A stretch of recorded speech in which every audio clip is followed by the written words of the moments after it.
The last time I saw you was at a Project Dawn meeting. Yes. Do you want to tell me why you were at Project Dawn? How you heard about it, and why you wanted to get involved? Well, when you have addiction in your family, I feel it's important to know about Narcan and have those things that you can treat people with that can prevent death from an overdose. And the more information that we have on addiction, the more lives we can save. Okay, that's great. We've had a total since 2012 to 2017. We've had over 190 overdoses. To me, one is too many. That's right. Could you tell me how you got involved in wanting to tell your story about addiction? Well, my story starts back in 2003. I had a nephew. He was 18 years old, and he overdosed on OxyContin. From that point on, the addiction problem all over the United States grew. And as you know, here in Hardin County, it really grew. And my family was really hit hard by the opiate epidemic. Okay, how so? Like I said, my nephew overdosed and actually passed away. My brother had some problems, and following my sister. My sister had a lot of problems with addiction. She tried for many years to get help. She ended up in prison. She ended up in a bad way. And at the time, there was no place to turn. Okay, no place to turn. Now, what do you said as a mom, that you're a mother. I am. And you also came up to me at the Project Dawn meeting, and you had just informed me that the addiction had went from just your brother and sister, but it kind of almost came within your family. Learning that a loved one is addicted, you feel alone. Like you said, your sister really didn't have any place to go. No, she felt by herself. She didn't. We, as a family, we had nowhere to go for help. We didn't. There were no rehabs you could call at the time, because it just wasn't available like that. And if you did get into a rehab, you had to have some really good insurance. Go ahead. There just were not the programs then that are becoming available today. Now, when you said that it kind of hit your family, yeah, could you just give us a little bit? Well, my family's experienced the addiction, the prison, death, recovery. I've experienced pretty much everything that you can with the addiction. They have termed it a war on drugs. Yeah. And it comes to families. It's a war on your family. On your family. And you're in that war to save their lives, to help them. Let me ask you this. Prior to knowing that some of your family members were addicted, there's two things I want to ask you. Number one, what was your view on people that was on drugs? Did you think they could do better before I thought it was something that they could just lay down and quit. I thought it was something that they could stop on their own. And that took a while to sink in that that's not how it works. So once you realize the steps that are involved and realize the depths of the addiction, then you realize the truth.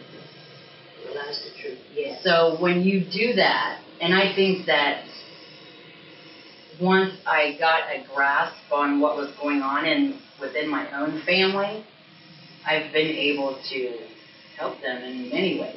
And you changed your view on what addiction was. Yes. And like you said, you're not just going to sit back and let that war or that battle take out a member of your family. So you equipped yourself first to help. Well, You are not I a could victim. not lie to myself, Penny. I could not lie to myself and say that this is not going to happen to one of mine, because I've already seen it happen. Yes.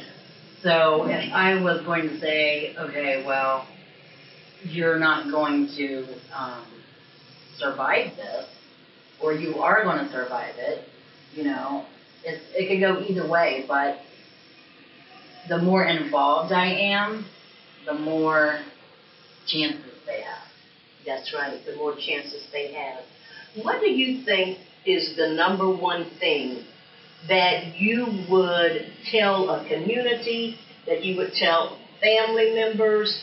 What is the number one thing that they can recognize addiction? How did you recognize, because you've got this family There's so member. many signs. Give us some of the signs that you spotted, that you finally said, aha, now I know what this is. There are a lot of signs. Things come up missing in your house. They're in the bathroom long periods of time. They don't always tell the truth. More than likely, they're not telling the truth. They are withdrawn. They are, let's say, they were active in sports, and all of a sudden they don't want to do their sports. They sleep all the time. If they're not their normal behavior, their behavior is totally erratic. Everything about them is different. Their eating is different. Their sleeping is different. Their hygiene is different. Everything is different. So once you start seeing those signs, you really pay attention to everything after that.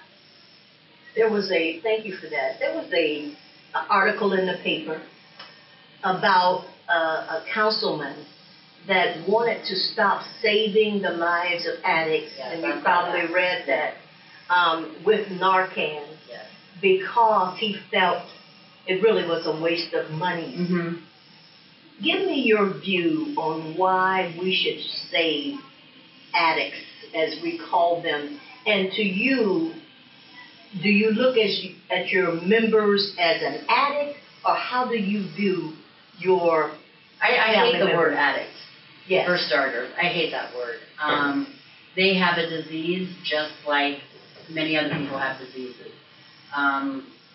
It's just something that they can't control. I too was guilty in the past of thinking that they could control it, and I've learned that they can't. The councilmen that you're talking about, I think every life is worth saving. I just don't understand how a person can say that life is not important. That life is important. We all have a story to tell, and I want to thank you for coming in and telling your story. This is just part of your story. This is just part of It's not my all, story. and it's not all over yet, and it's not all in yet. You still have the part when I was in the service, and they taught us the tactical ways to deal with war. Right. But also, there comes a time when the war is over, and the battle can be won. You just want people to know that there is hope. There is, and recovery is possible. I've seen it, I've witnessed it, and it is a You glorious said through thing. the drug court. Yes. Here in Hardin County. The Hardin County Drug Court is awesome. I have seen some really, really good stuff come out of there. And, you know, I wasn't really keen on the drug court in this beginning phase, but they've really, really done some great things there. What one thing would you like to see done for people that are addicted that you don't see now? When somebody, I think one of the biggest things is when somebody comes to you and tells you that they need help, you don't wait. You don't wait 2 days. You don't wait 5 days. You don't wait 7 days. You take them right then when they are ready, and when they're telling you they need the help and they're ready to get the help, you do it right then. I think that is the most important thing. You can't wait. Well, thank you so much You're for welcome. coming in and just giving us a little insight into your life. It's not the whole pie. No. It's a slice. And thank you for wanting to share part of your story of your life with myself and the Hardin County community. And I thank you so much.